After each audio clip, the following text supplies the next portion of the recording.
Assalamualaikum warahmatullahi wabarakatuh. Pada kesempatan kali ini, saya dan teman-teman saya akan mempresentasikan hasil diskusi tugas besar kelompok kami, yaitu kelompok 2 pengenalan komputasi kelas 8. Sebelumnya kami akan memperkenalkan diri kami masing-masing.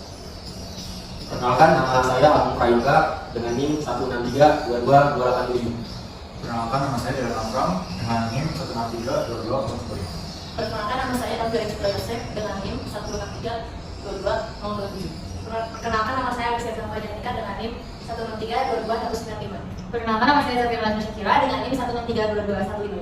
Perkenalkan, nama saya Faira Ratun Dahani dengan NIM 1632223. Perkenalkan, nama saya Juliana Eliza dengan NIM 1632215. Perkenalkan, nama saya Wudi Ferdian dengan NIM 1632223. Perkenalkan, nama saya Firza Fajarada dengan NIM 1632211. Jadi tujuan dari dibuatnya program ini merupakan pertama, menggunakan teknik dekomposisi untuk mendekomposisi sistem dari permasalahan yang besar menjadi permasalahan-permasalahan yang kecil dan mudah dibuat solusinya. Yang kedua, membuat deskripsi simulasi pintu tol otomatis. Bisa dilihat di sini, kita juga membuat flowchart yang sedompet dari deskripsi simulasi pintu tol otomatis.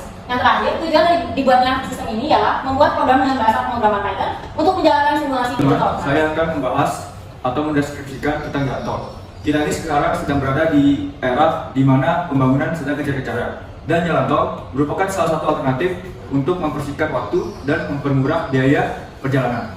Jalan tol sendiri adalah jalan bebas yang merupakan jalan alternatif yang mempermudah masyarakat Indonesia untuk menghindari kemacetan. Sistem pembayaran jalan tol secara otomatis merupakan solusi dari sistem pembayaran tol yang menggunakan tenaga manusia untuk meningkatkan efisiensi dan menyelesaikan masalah kemacetan.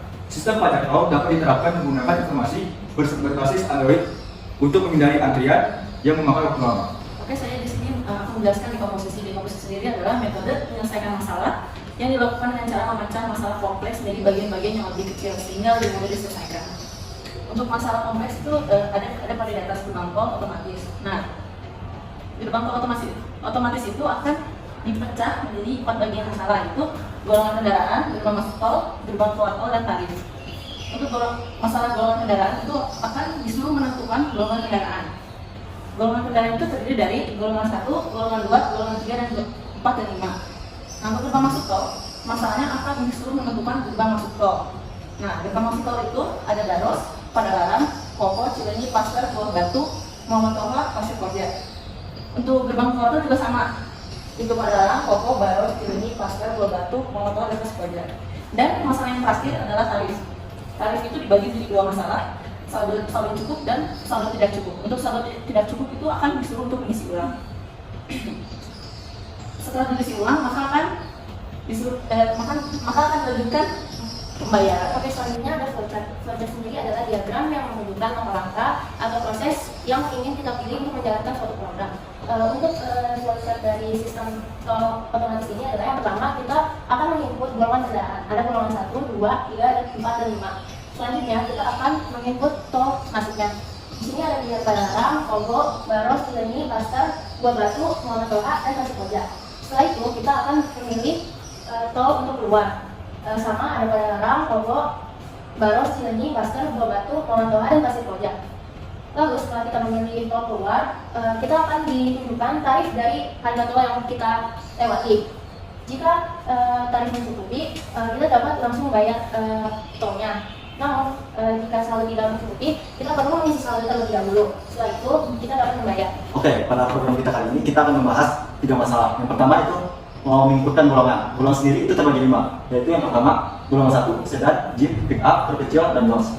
Golongan kedua yaitu truk 2 ganda, golongan 3 truk 3 ganda, golongan 4 truk 4 ganda, dan golongan 5 truk 5 ganda. Nah, yang untuk masalah kedua yaitu menginputkan nomor tol masuk dan nomor tol keluar. Yaitu yang pertama nomor tol Padalarang 0, Baros 1, Pasteur 2, Pasir Koja 3, Kopo 4, Muhammad Toha 5, Buah Batu 6, dan Cilenyi 7. Selanjutnya, ketika kita sudah menginputkan golongan kendaraan, nomor tol masuk, dan nomor tol keluar, nanti akan keluar tarif yang harus dibayar, yaitu sebesar 4.000.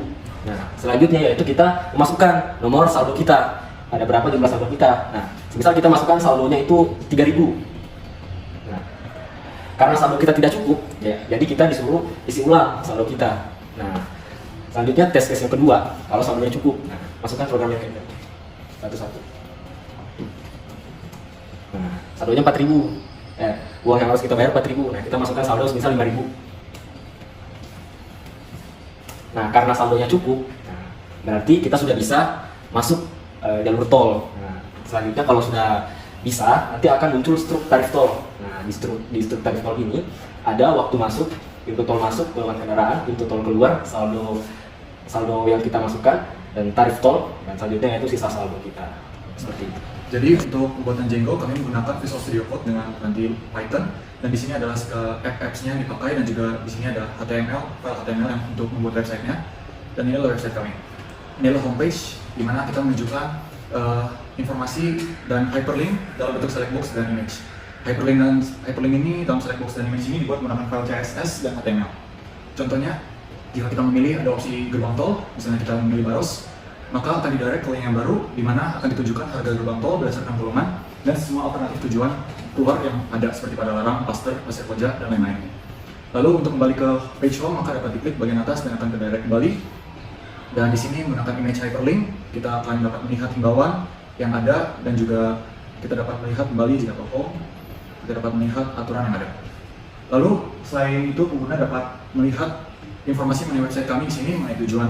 PayToll adalah konsep yang kami gunakan di mana pengguna dapat menggunakan pengguna untuk mengambil informasi mengenai gerbang tol Bandung sehingga mereka tidak perlu mencari ke berbagai sumber. Di sini juga ada kontak info kami tambahkan dan juga saran untuk pengguna jika ingin memberikan komplain dan juga saran. Lalu kembali ke home, di sini kami juga menambahkan di bagian bawah bahwa ada informasi mengenai jaringan komunikasi lain informasi sehingga user dapat dengan mudah menghubungi pihak kami.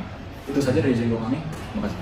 Jadi kesimpulan dan dasar yang dihasilkan dari mengerjakan tugas ini yaitu menghasilkan dekomposisi dan flowchart untuk program pembayaran jalan tol. Yang kedua, menghasilkan program Python yang kompleks dan tertata untuk pembayaran jalan tol.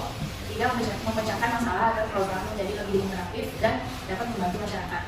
Serta lesson learned setelah mengerjakan tugas ini yaitu kita dapat mempelajari Django, HTML, serta aspek pemrograman Python yang baru. Dengan pemaparan kesimpulan tadi, itu artinya presentasi dari kelompok kami telah selesai. Akhir kata, saya wakil teman-teman saya mengucapkan terima kasih dan mohon maaf sebesar-besarnya apabila ada salah kata dan kesalahan-kesalahan yang lainnya. Sekian dari saya. Wassalamualaikum warahmatullahi wabarakatuh.